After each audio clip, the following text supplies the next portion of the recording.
Morning, everyone, and happy June. Happy June 1st, 2021.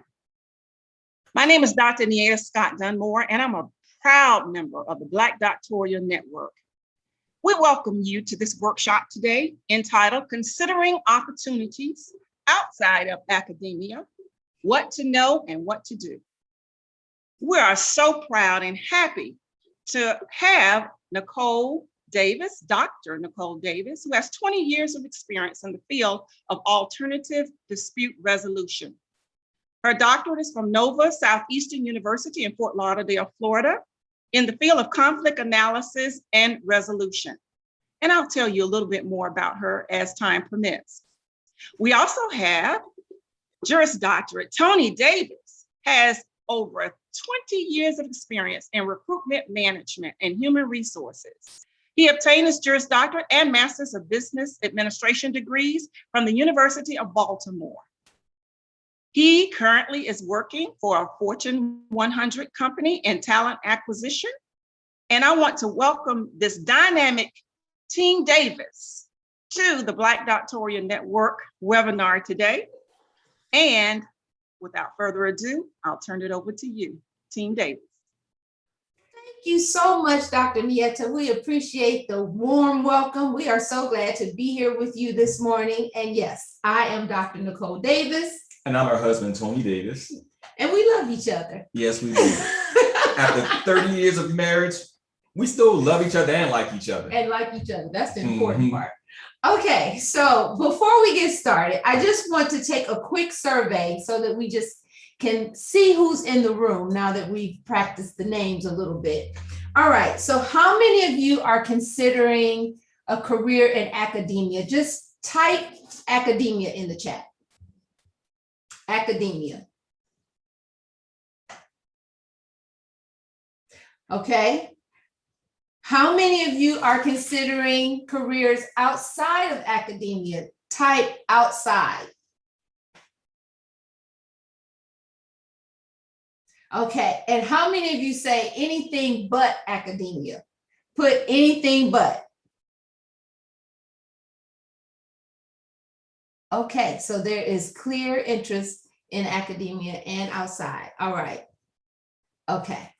Okay, so just to tell you a little bit about how we're going to structure today, what we'll do first is just tell you a little bit about ourselves, and then we'll have our homegrown human resource expert share with you the 5 action steps that are necessary as you're considering a career outside of academia. And then during that time, please take down your notes, or take down your questions as notes, and then we'll cover those at the end. We'll go over all of your questions together at once.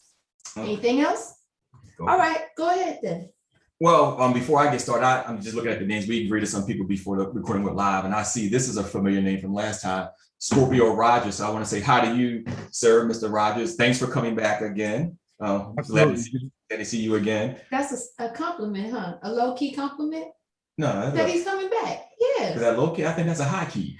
Oh, I didn't want to go that far. Oh, okay. Okay. The fact that he's coming back. So, but thank you so much. So what we do, what we're going to do, we're going to talk about, as Nicole said, we're going to talk about considering opportunities outside of academia.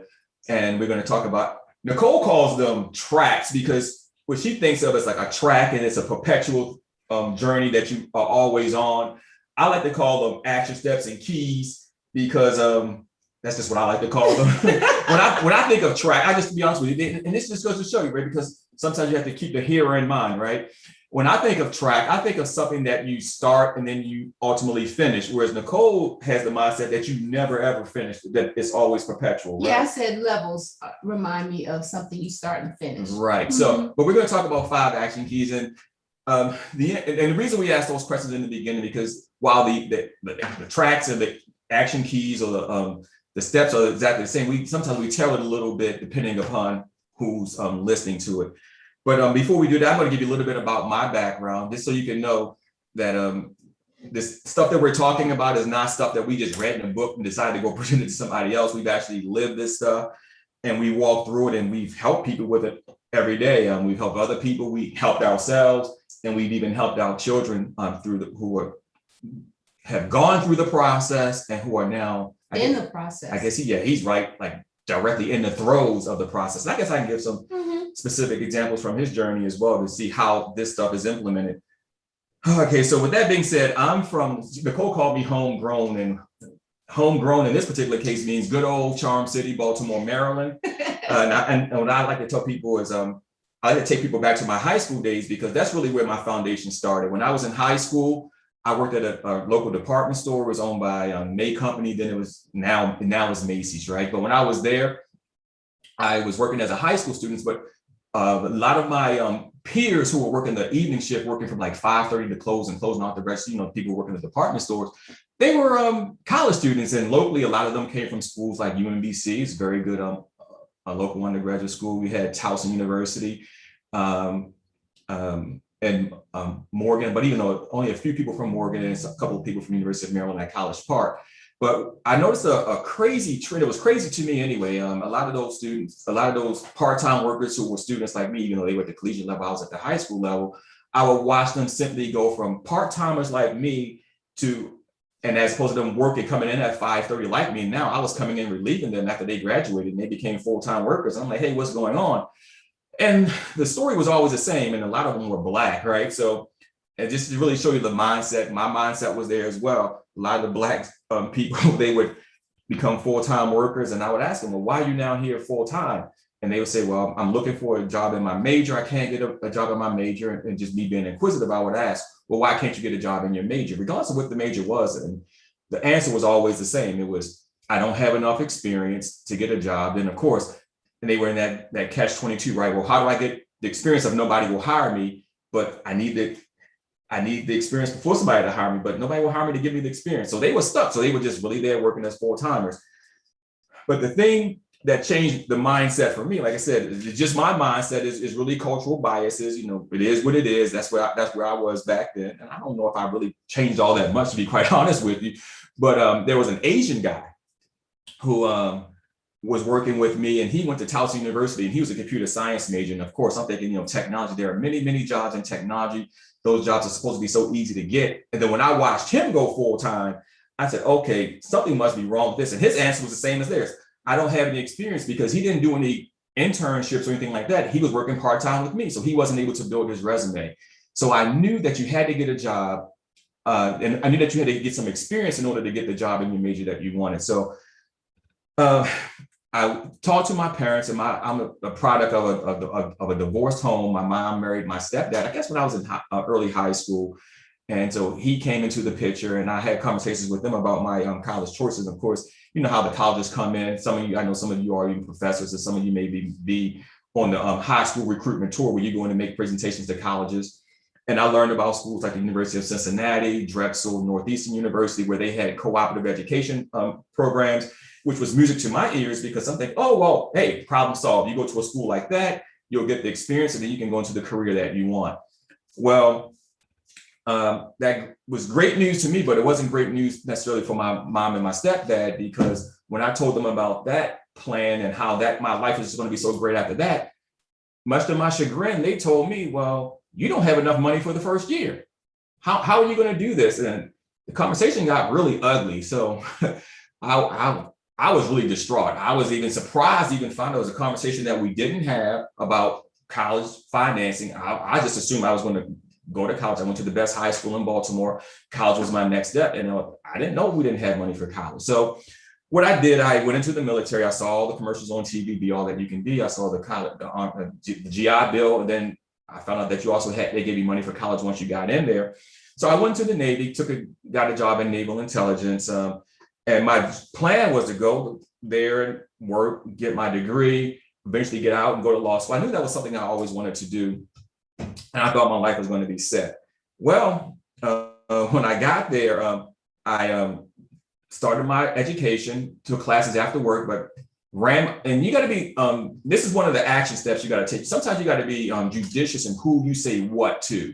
You may want to write that one down. Be judicious in who you say what to, because one day, one of the guys who was in the military, he was my chief at that time, and he was been there approximately 20 something years, and he was supposed to retire. And he asked me, hey, Stephen Davis, how's the school? You take a lot of classes. How's the school going? And I said, well, this is actually going great. where, I came into the military. A lot of students, when they go to a traditional 4-year school, it takes them 4 years to graduate.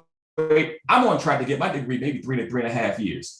Well, what they did to me at that particular point in time, once I gave them that information, they stopped letting me go to school. They denied we had to put in the request to actually take off to go to these classes. They started denying me. So what started off as a 3.5-year journey actually became a 10-year journey. I left the military with only 1 semester to complete, but it took me, because of life, it took me 10 years to actually complete that last step. But anyway, I got out of the military, got a paralegal certificate while I was in the military as well. And I couldn't get a job as a paralegal. I wrote all the local attorneys, told them what I wanted to do. I got some interviews, and much to my chagrin, I couldn't get a job as a paralegal. And once again, because when I got out of the military, my problem was different than those who I worked with at HEX, where they couldn't get a job because they didn't have enough experience. Now they were telling me that I was overqualified and they wouldn't hire me. And I was really confused. I didn't know how to navigate that process, and I didn't really have any help. I had to figure it out on my own. But anyway, long story short, I'll come back to some of these things. But I worked other jobs since then, spent a lot of time in human resources, a lot of hiring. And as Nicole stated, as Dr. Nita stated, I eventually got my JD MBA. I finished all that education. And of course, with my wife now, we started our own company, wrote several books, and here we are today. So just we say that, just let you know that we've navigated this journey. It's not something that we read in a book and now trying to regurgitate back to you. Mm-hmm. Thank you for that. Mm-hmm. And as for me, we currently live in Maryland, but I'm originally from Akron, Ohio. And I too, straight out of high school, this was back in '88, I went into the military because back then, the military was good for going to school and traveling, not like it is today. If you go in, you just may go to war. War was not even something that we thought about. And so I was able to do that. I was able to go in, class of '88 in the house, okay. And I met my husband in Iceland.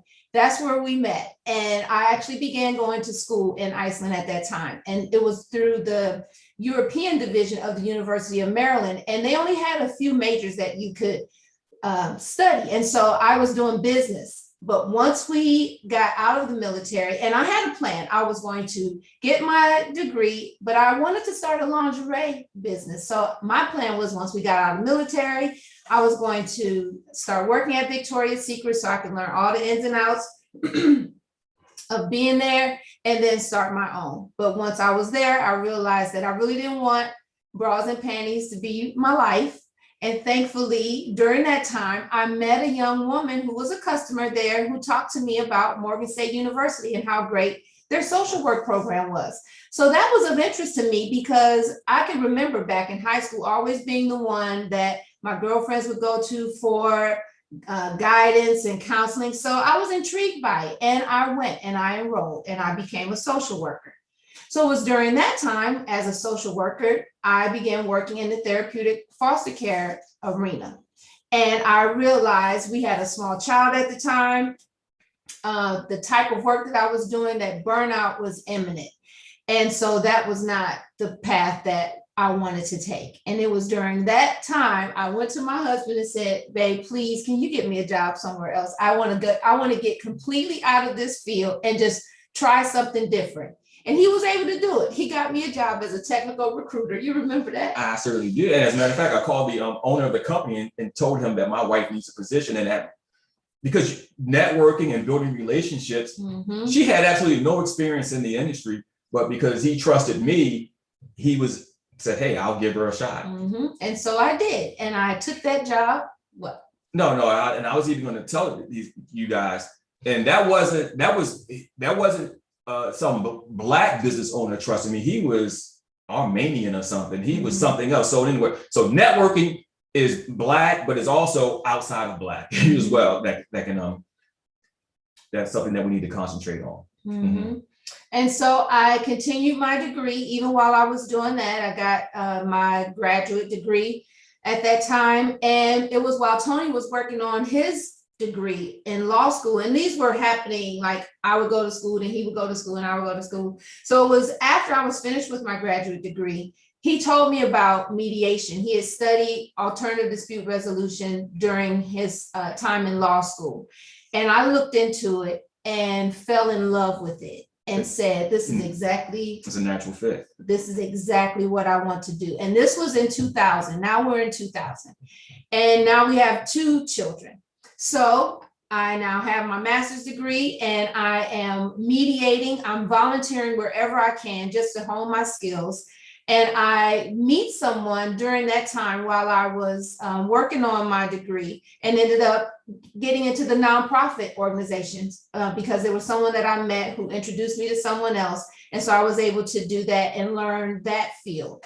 And so by working in nonprofit, I was doing mediation still, volunteering where I could. One of the nonprofits did allow me to work directly in conflict analysis and resolution, but I also got some property management skills, some community activist skills, and all of these things would help me later. And as I was doing them, I had no idea where I was going, what this was going to culminate into, but all of it, as I look back on it, it was just nicely weaving itself into a career for me. And so as I was doing the nonprofit, I then found out about government work. I took a contract, found out about a contract with the Department of Commerce for the Census Bureau. This was back in 2009. I took a contract, and can you believe we're prior military, but we had no idea about working for the federal government. And that's where I learned about it. And once I learned about it, and then my contract was up, I was able to get into the world of government. Then I took that leap into government and started working in government, came out of nonprofit, and then began working for the federal government in 2009 and have worked in the federal government ever since, in addition to the other things that we're doing. So once our children, our younger son reached 10th grade, I knew that I wanted to go back for my doctorate degree, and that was around 2011.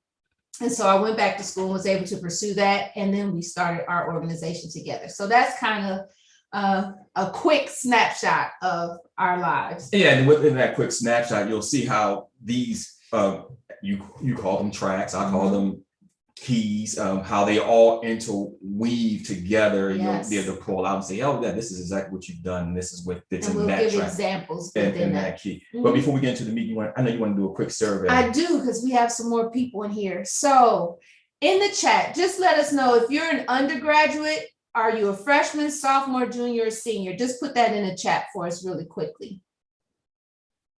If you are working on an undergraduate degree. If you're a graduate, put graduate in there. And if you are finished and you are looking for, you're ready to start your career and you're looking for work, just put that ready to work, starting my career, so we'll know.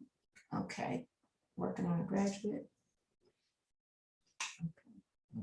And I can tell you this, and I know with the initial survey, I'd be interested to know, especially for those of you who came in late. Nicole asked the question about your career aspirations. How many of you want a job? How many of you are seeking a career in academia? How many of you look for something outside of academia? How many of you look for something for anything but academia? And I know there was a couple of you who actually put both. And I know we told you to write your questions down, and we're going to answer them at the end. But I'm going to tell you, it's for those of you who answered both, I'd be interested to know if you're talking about both, like either, if both means either or if both means simultaneously. That'll be a question that I would want to talk to you guys about at the end. But I'm going to tell you with these 5 keys, and the reason I'm going to tell you, when we think about the topic outside of academia, we asked about the undergraduate students, because I know a lot of times you guys may not necessarily be thinking about academia. I know once you get to the master's, the graduate level, and especially at the PhD level, sometimes people just kind of default go into academia. It's like, okay, I'm Dr. So-and-so now, and I'm not really clear about what the marketplace offers. And so therefore I'll just go teach, right? Because all my professors were Dr. So-and-so. Now I'm Dr. So-and-so, and I'm going to go teach. And you may or may not necessarily find that to be fulfilling. It could be because it's not what you really intended to do once you got your degree, or sometimes it could just be the environment that you work in the university politics. We get it. So what we're going to talk about now is this. Go ahead, babe. Yeah, I just want to add, and you're exactly right. I was already in my career when I went back to school. So when I started my classes for my doctorate, I was in the field that I was studying for my doctorate. So I was able to go in and speak to classes and do things like that as a professional, because that's where everybody was going. They wanted to get to where I had already. The people who were getting their master's degrees and their doctorate degrees in that field, they were doing it to do what you were already doing. Right. So you were already a professional, just getting some letters behind your name. Right. So it wasn't to be a professor, although maybe later, but that wasn't the goal. Right. So I'm going to tell you, but first and foremost, the number one key, I mean, we all go to school because we want to be professionals, right? But I'm going to tell you that key number one, or track number one, or takeaway number one, action step number one is it's a merger of two things. You need professional competence, absolutely, but you also need personal competence. Write that down. Number one is professional and personal competence.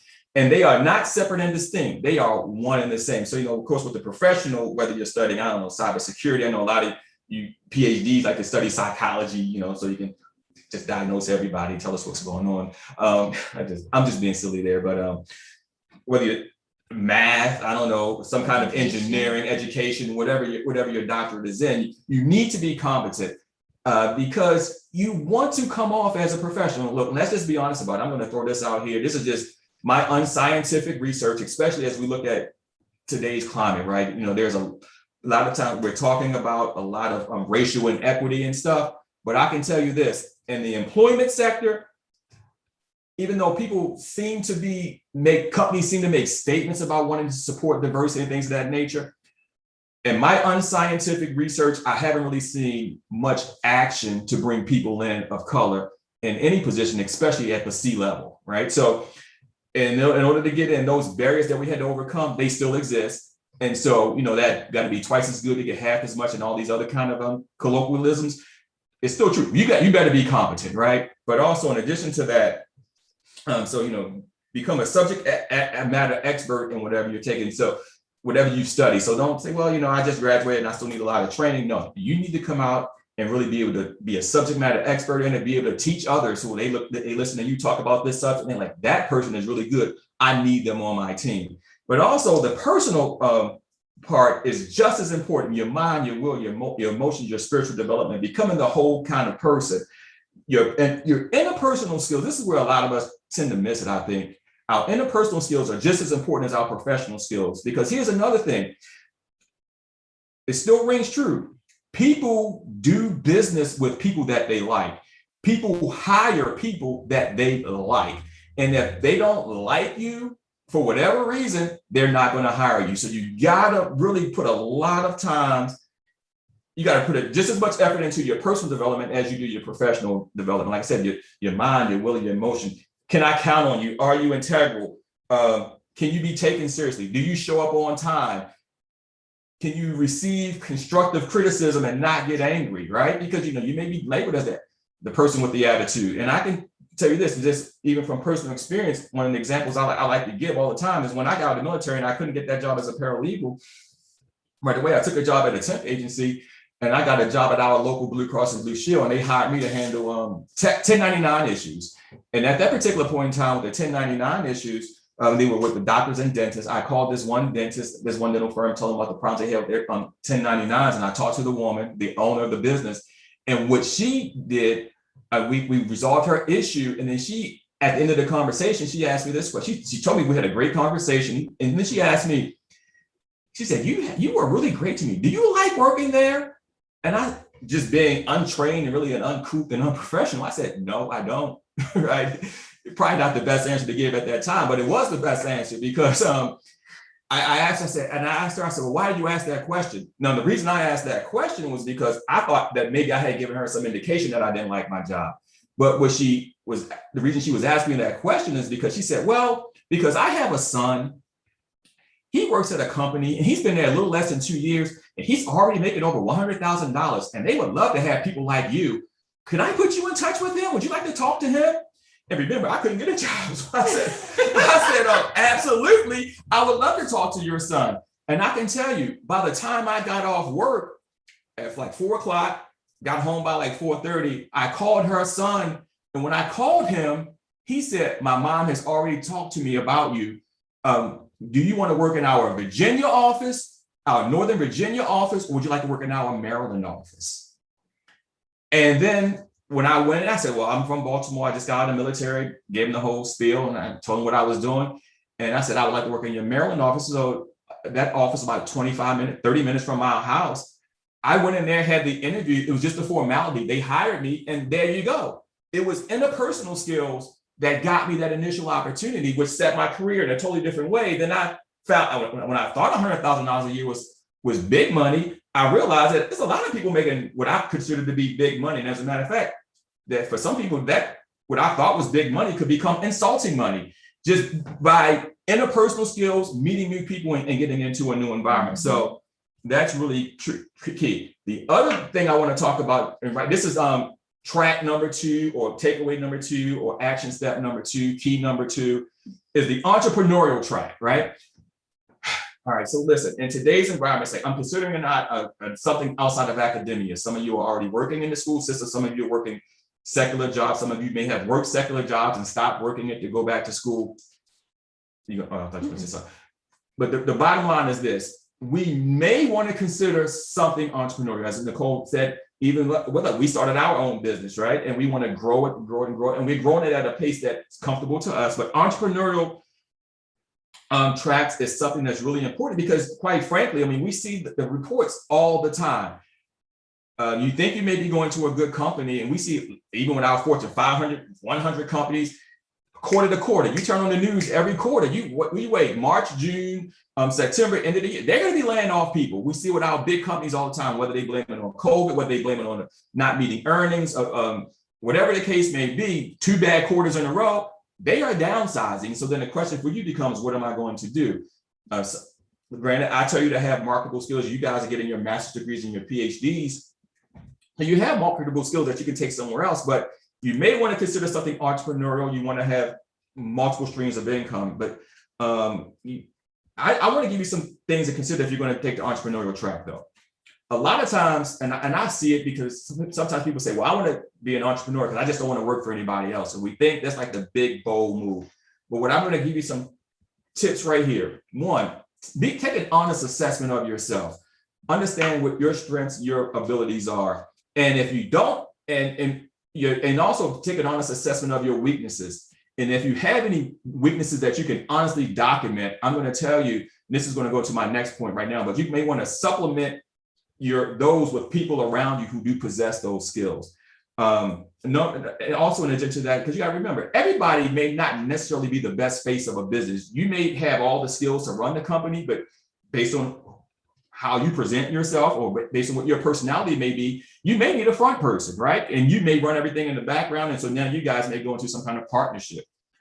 And just be willing to be teachable and get a real vision for your company. Because I'm gonna tell you, like, I hear a lot of times I hear people telling, hey, especially Black people, hey, if you're gonna be Black, have your Black-owned business. But then when I hear a lot of the talk, just from my perspective, a lot of times I hear people talk about single member LLCs or sole proprietorships, and that's really good. But think about a company that you can really grow and make it into the multi-million-dollar company. That's something that you desire. And a lot of times you don't get that from a single member LLC or sole proprietorship. But also going back to competence, I don't care what your field, I don't care what you study. If you're looking at entrepreneurship, here's some things I'm going to tell you to do. Supplement your study with these things, whether it's in a university environment or somewhere else. Take some basic accounting classes. Take some customer acquisition classes. I don't care if it's digital marketing or traditional marketing, whatever the case may be. Learn how to get your customers. And here's a key one. Learn customer service. Learn customer service. From a customer service perspective, learn how to treat your customers right once you get them. But also, if you're going to have employees or partners working with you, learn how to treat them well as well. Because I'm going to tell you one of the things that, and also basic finance. Learn some basic finance as well, so that when you running your business, you can be a professional and you can also maintain it. And people say, well, that was a good place. I like that place, but what happened to them? And it's because a lot of times these things I just mentioned are the skills that we don't possess. We just started our own business because we thought we wanted to be in business. I've heard this before, and I know a lot of times you guys have probably heard it as well. Support Black-owned businesses. But here's the deal. if you don't know how to treat your customers right, it's going to be very difficult to maintain customers, even as a Black-owned business. And you can't put the burden on me to support you as a Black-owned business when you don't, either one, you don't possess competence, or two, you don't treat me well. So that's why I'm telling you, get the competence, get the business skills if you're going to be in business. That's what I'm going to tell you to do. Even if you say, well, I'm going to start my own psychology practice, get those business skills, because at the end of the day, it's still a business and it's going to come down to the bottom line. It's going to come down to the money. Number 3, this is a big one. And I probably could have let off with this one, but it's like the glue that holds everything together. And this is something that we must, and I'm not stuttering, I'm really just being purposely repetitive, even though sometimes I talk really fast and I may stutter from time to time, but we must learn how to properly network. That is probably the biggest thing that we can do, because we need to supplement our skills and talent with things that we don't have. As you guys are obviously doing a great thing, because all of you are part of the BDN, you know, Black Doctoral, that N stands for network, right? But then I would even ask, even within BDN, I would just tell you to even ask yourself, how am I networking within BDN? Do I know who possesses what skills, who has what expertise, who has what connections, and am I properly tapping into that? And also, am I giving? But I'll come back to that in a second. But networking is really important, because if you're looking at opportunities, here's what's going to happen. And I've given this example before, and I'm going to give it again. And I'm telling you, sometimes when you may see a job posted, depending on what they're looking for, it's not uncommon to get maybe 150 to 200 resumes for that one opening. And with 150 to 200 resumes, they can only hire one person, which means that there are 149 to 199 people who are disappointed that they didn't get that job. And a lot of times you may see a job posted, and I'm sure some of you have probably even experienced this already. You may say, I saw that job posted and I knew without a shadow of a doubt, I was qualified for that position.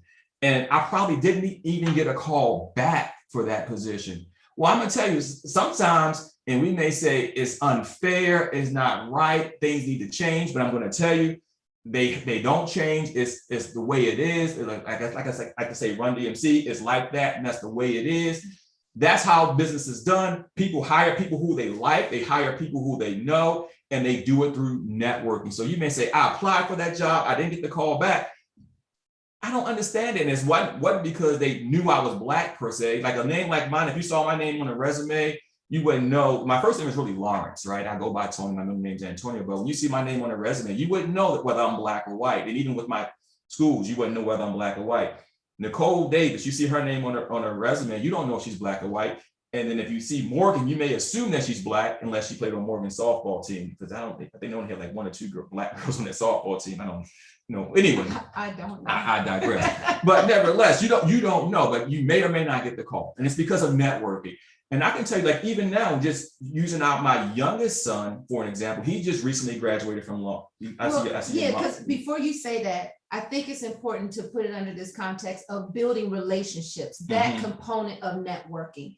Because when you think of networking, it is just like you go to these events, you give out your information.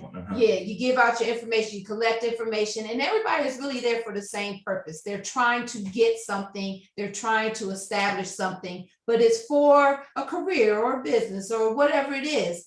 But the building relationship aspects is what happens once you leave that event. And that is the thing that we really worked with our son on, the one that Tony is about to talk about, because we understand that it's not just who you know, but of course it is also who knows you. And who likes you.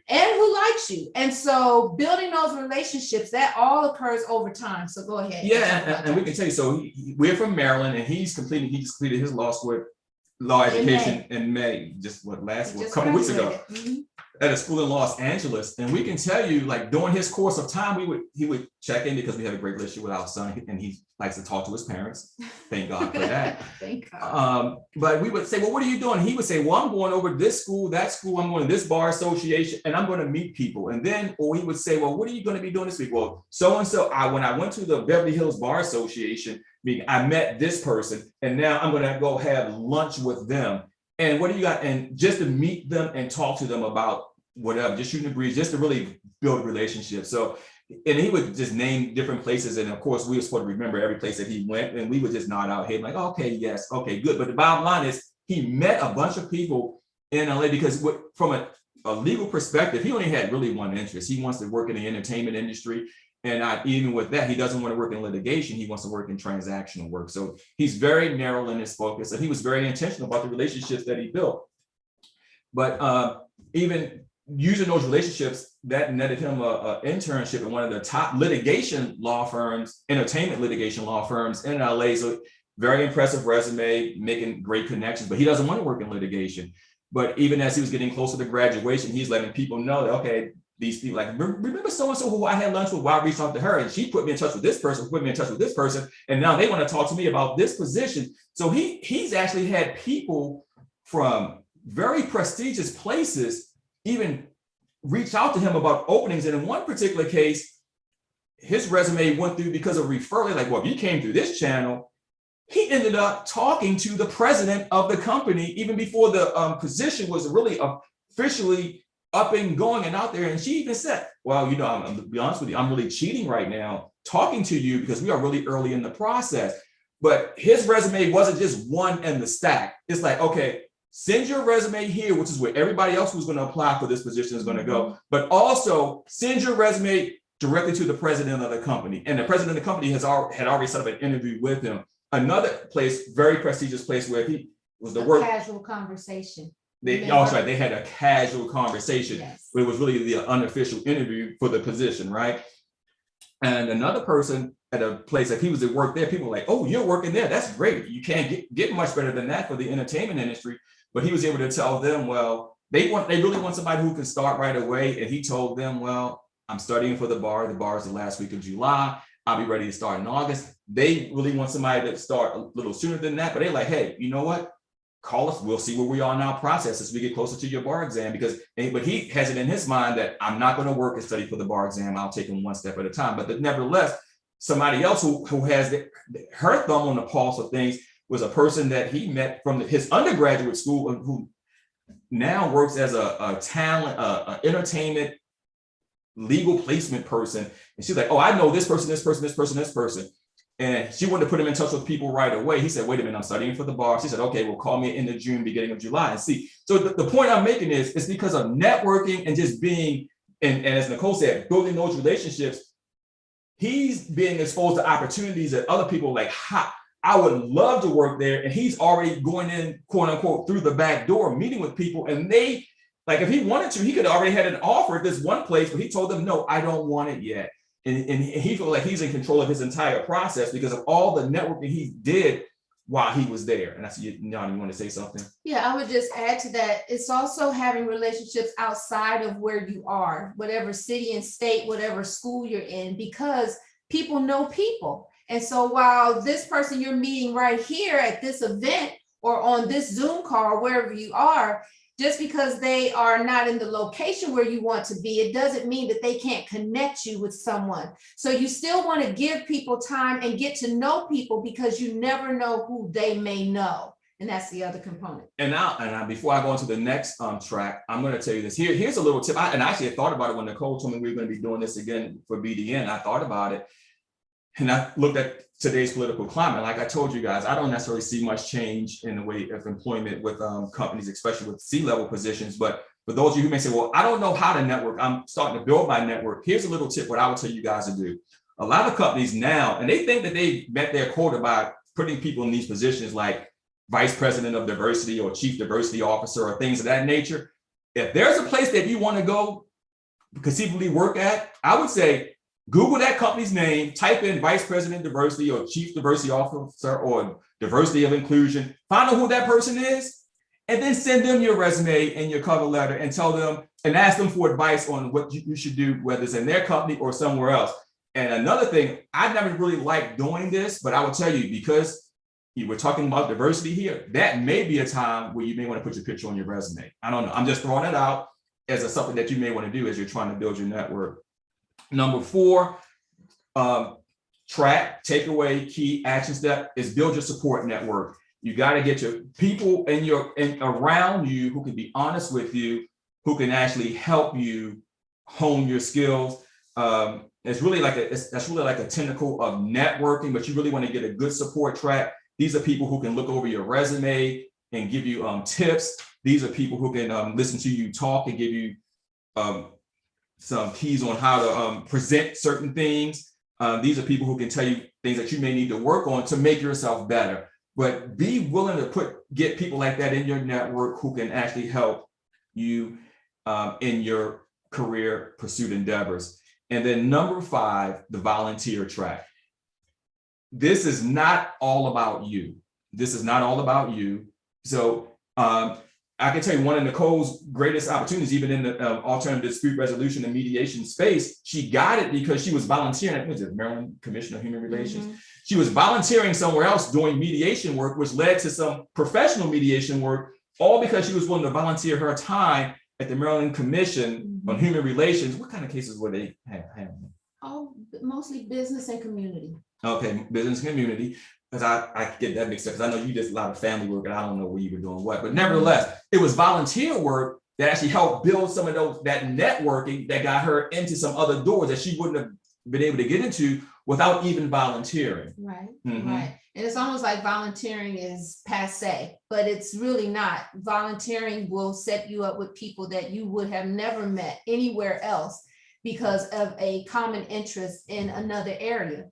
Yeah. And the conversations grow from there. And I can tell you, and with volunteering, even for those of you who may be working somewhere else and who may be considered in the entrepreneurial track, one of the key takeaways with that too is because when you go out on your own, you want to be competent. You don't, like I said, you don't want to be, I'm starting a business and just support my Black-owned business. You want to come across as professional. I'm going to give you more than what you bargained for. As a matter of fact, when you do business with me, you're going to feel like I undercharged you for this work. But when you volunteer and you work for somebody else, what you're doing is you're leveraging that time and learning exactly how they do it, so you can make all of your mistakes on their dime before you step out on your own. So really leverage that opportunity. So if you're working for somebody else and your job is in accounting or whatever the case may be, don't just learn your job. Learn what the company's doing, learn why the company is doing what they are doing, learn how and why they make their decisions from quarter to quarter.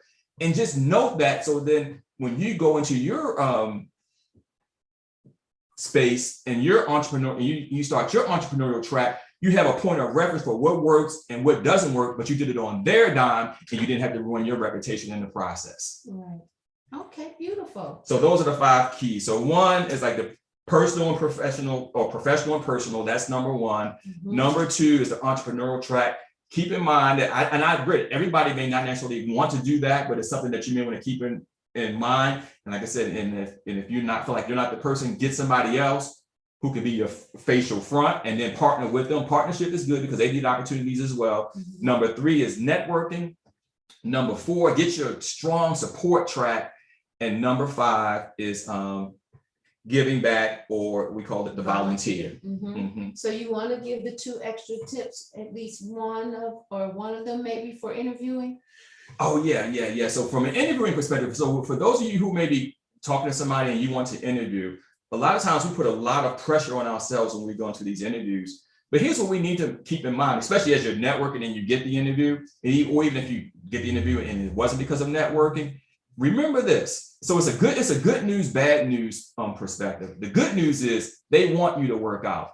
If you're interviewing somewhere, interviewing is not their job unless they're in some kind of human resources department. They have some other job. If they're an attorney, they have to go litigate, or they have to go do contracts, or whatever the case may be, or whatever they do that. They don't want to spend their time interviewing. So ideally, when you sit down across the table from them, or now in today's environment, or sit down on a Zoom with them, they want you to work out, because if you work out, even if they have 10 people lined up, if they know that I can hire Kenya, then it's all great. The rest of the 9 of you don't even matter, because it's like, hey, Kenya's the one, we can hire Kenya and move on with our life, or really move on with our business, right?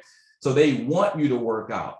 But the other thing I want you to keep in mind too is, remember, this is a cold reality of the world, especially a cold reality of business, especially business in America, is even though they want you to work out, remember, they posted that position because they have a need. And the reality is this: they don't really give a rip about you and your career aspirations. They want you to do whatever they are hiring you to do. So And the reason I'm saying that is something because sometimes here's where we blow it. Sometimes we go in and tell them how competent we are, and we want to talk about how much growth we want and all that other kind of stuff. But when you may say, I want to grow, you may think that may sound ambitious. So it's a little gamesmanship here, just to be quite honest with you. You say, I want to grow, and you think, well, I can be a great asset to this company because I'm not a slacker. What the person who's sitting across the table from you hears is, oh, they want to grow so much that I'll be backfilling this position in 6 months.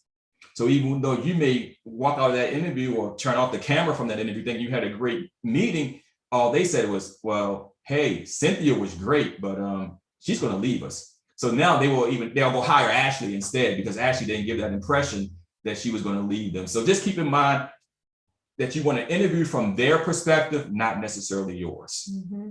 And I just want to add one other thing. When we interview, a lot of times we're focusing on what we can bring to the company and all that we offer. It's really good now to know as much as you can about the company and, if possible, the person who's interviewing you.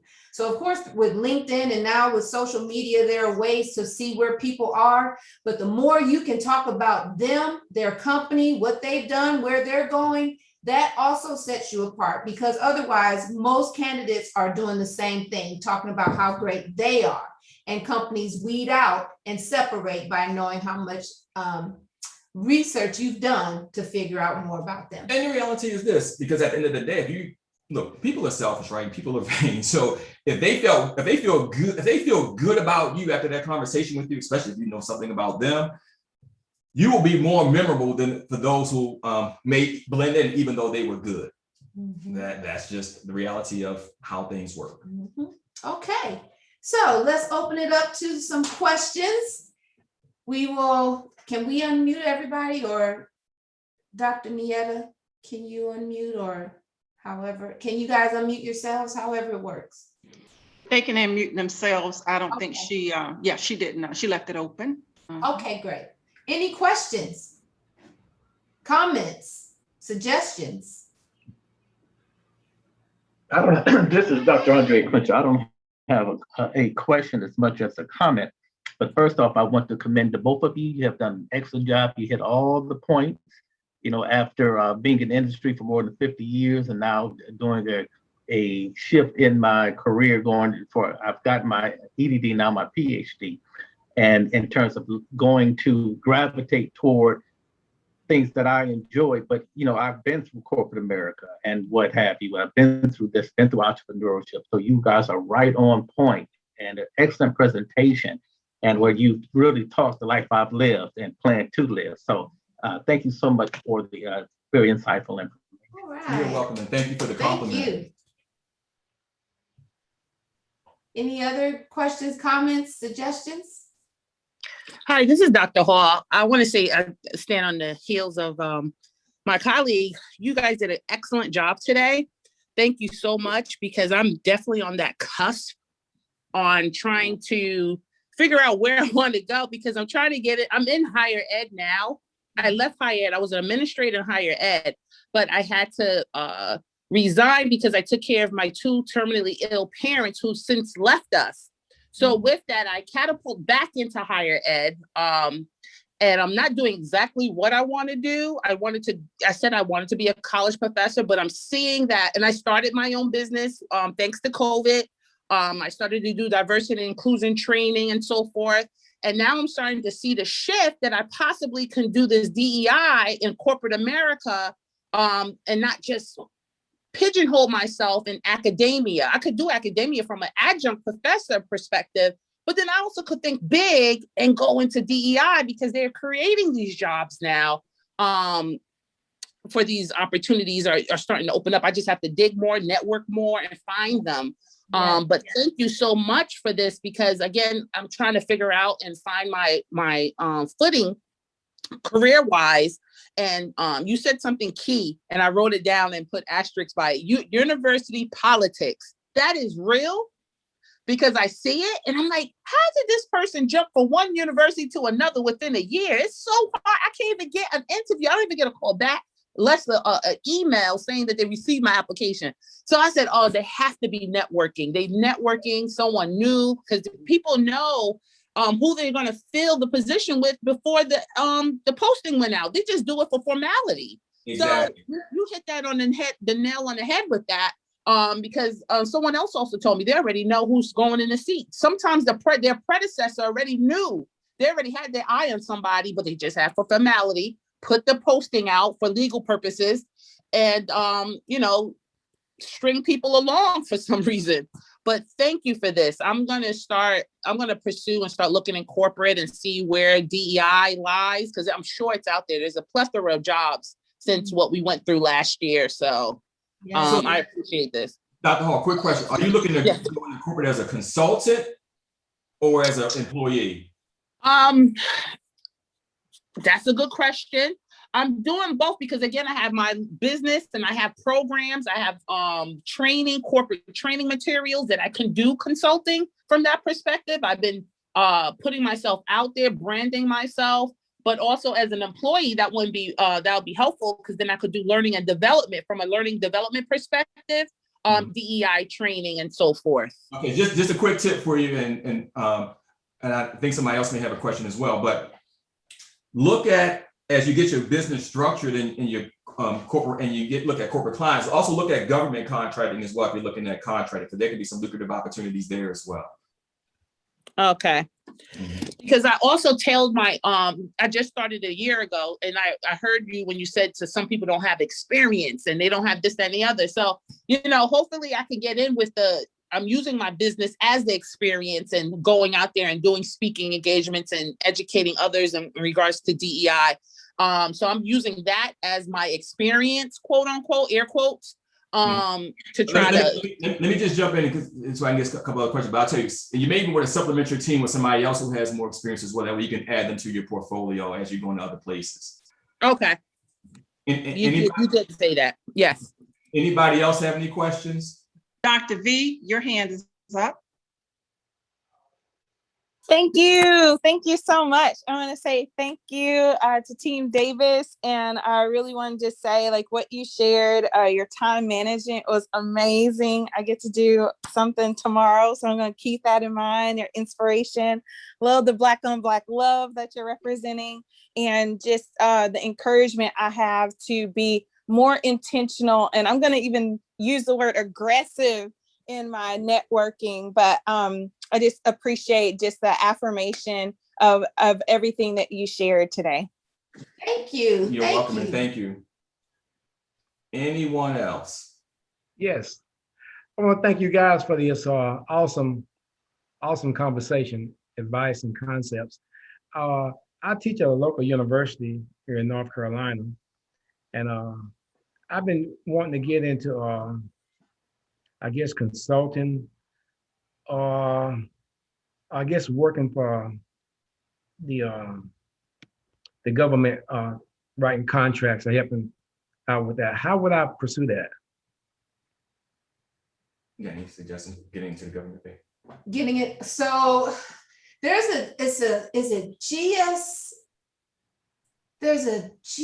schedule. There's a schedule for government contractors. There's something for government contractors. You'd have to look online. There is, and I used to do this work, and I'm sorry, it's been some years since we actually did the interviews for contractors that came in. But if you look up government, how to get involved in government contracting, you'll find a slew of information that will show you how to put your package together, who to apply to, how to put your team together. Like Tony was saying, sometimes you can be a subcontractor with someone else, or as you're putting your team together, it's with other professionals. But you can get all of the ins and outs of how to apply for government contracts. Just look that up. Okay, thank you very much. All right. Everyone, we have about 3 minutes that we can take some more questions or comments, accolades.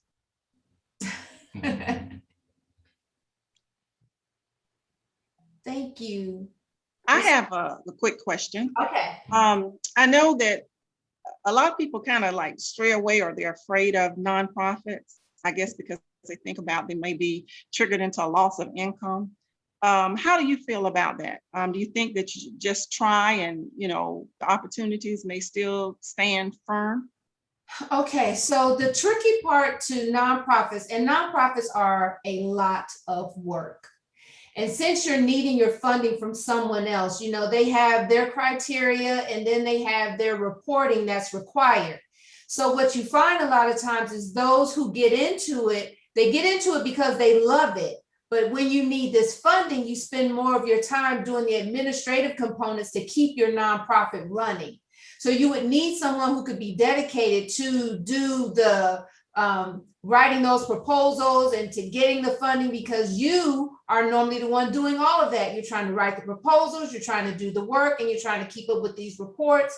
And so you really want to make sure that you're ready, meaning that you have the team that you need in order to move into that arena, because you'll find yourself, it's just like people who go into business, to keep the business going, you got to start doing all these other things that take you away from what you love that made you start the business. You need the basic business educational skills, regardless of what you do. Now, and to that, I also want to go back really quickly, unless somebody has a question, let us see the hand and then we'll know, or just interrupt.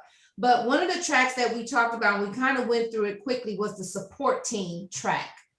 And what I call it your own board of directors. And that is your group of people who can help you. They can give you counsel. They can tell you what your strengths and your weaknesses are. They may be able to introduce you to somebody. These are people that can give you insight into companies or into fields like how we're talking about it. And mentors, people that can mentor you in a particular area. So even like we're talking about nonprofits, if there's one that you know of, you can talk to some people who are in the trenches doing the work, who can give you some insight into what you need to know so that you can work smarter and not harder.